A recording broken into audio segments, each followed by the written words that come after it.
Hey, what's up everybody? Benji Bruce here, and in this video we are going to talk about how to talk like a $1 million speaker, how to talk like you are insanely in demand. How'd you do that? I see that success is not something you pursue, it is something you are.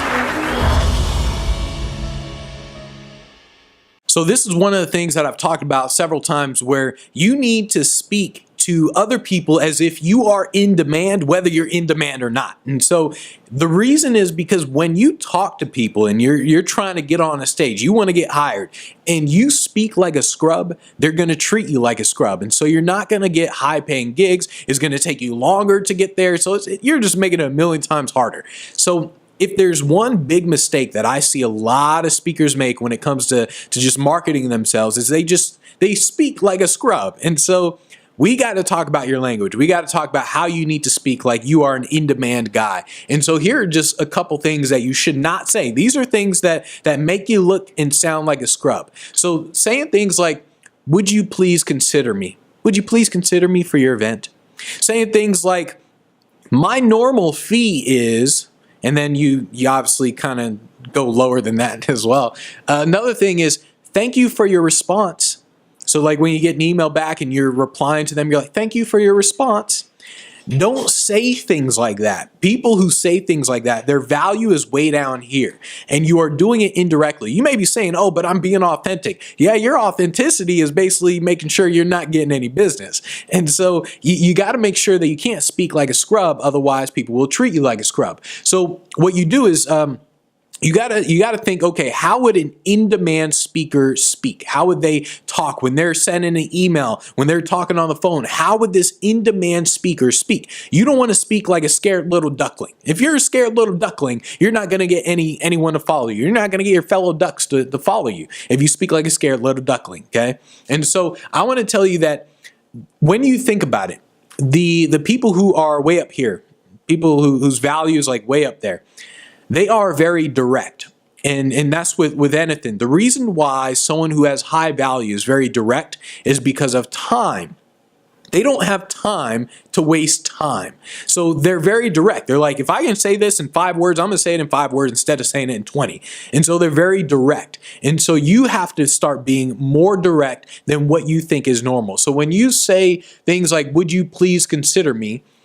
Why would you need to say that? There's no reason to say that. When you say things like, thank you for your response, once again, you're just wasting time. You're just saying things that you shouldn't be saying. So here are some things that I've said in emails that make it sound like you're more in demand.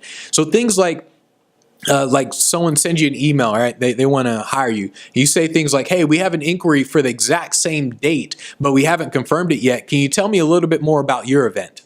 Now, what does that communicate to them? That says like, hey, I'm in demand. I got people coming to me. So hey, don't waste my time. So someone says like, hey, we're interested in hiring you for December 1st for our Christmas party. And you respond with, oh, we have an inquiry for the exact same date, but we haven't confirmed it yet. Could you tell me more about your event? And then you ask them questions about the event. So that communicates that you're more in demand. If you say things like, hey, are you also part of the Wealth 101 event? We actually received another email for the same date. If not, can you tell me more about your event?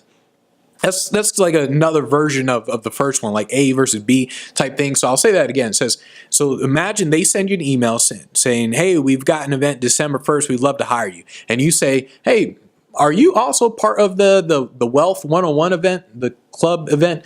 We received another inquiry for the same date. I mean, if not, can you tell me more about your event? So what that communicates to them is, once again, the same thing, that you're in demand. And it makes them say like, oh no, we're not part of that event.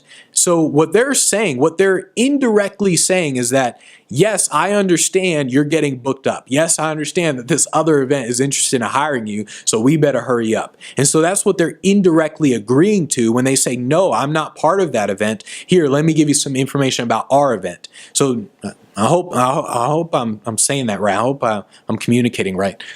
And then another thing that I would do a lot is, I would say things like, hey, I noticed your event's coming up in October, or wherever. I noticed your event's coming up in October. He's not available for this year, but next year would be great.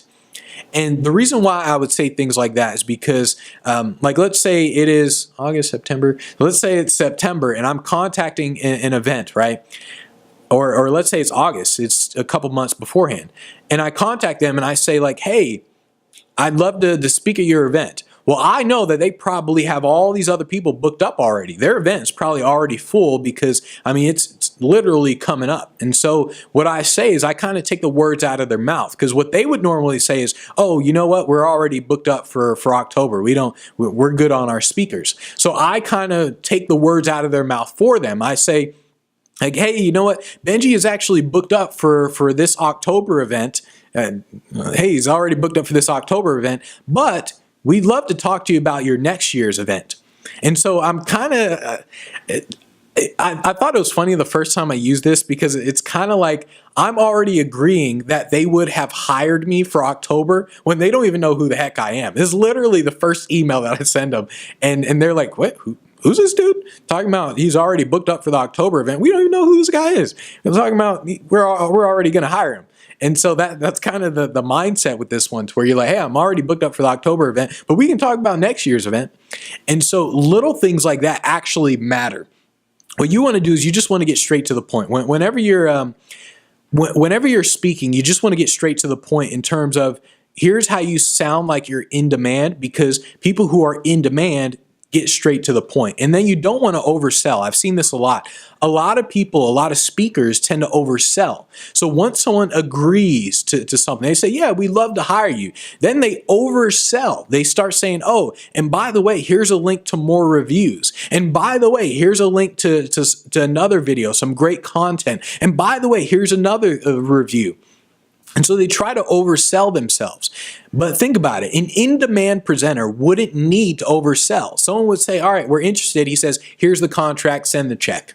That quick, that's it. He doesn't need to oversell. Once someone has agreed, they say, okay, bam, let's get straight to it. So don't try to oversell yourself if you want to sound like you're in demand. And the basic state of mind that you want to be in is, so it's like this event that I did where they... Well, the state of mind that you want them in is very similar to this event, where they flew me out. It was an international event. They paid $20,000, a little over $20,000 to bring me out. And so when I got there, I asked him, I was like, oh, so how did you hear about me and all that? And he was like, to be honest, we didn't think we'd be able to afford you. And remember, they paid $20,000. They hired me several months in advance. The first contact was about 8-9 months in advance, and he didn't think that I would be able to come to their event, because he thought I was booked up. And then he also thought I charged way more than 20 grand. And I was kind of mad about it, because I was like, damn it, I could have got like 50 grand. But still, that's the mindset you want people to be in. And by talking like you're an in-demand presenter, you get people into that mindset. And so getting hired for events, it's a million times easier. So make sure you start speaking like you're in demand. Don't say weak things like, hey, would you please consider me, or thank you for your response. Don't say things like that. And thank you for watching this.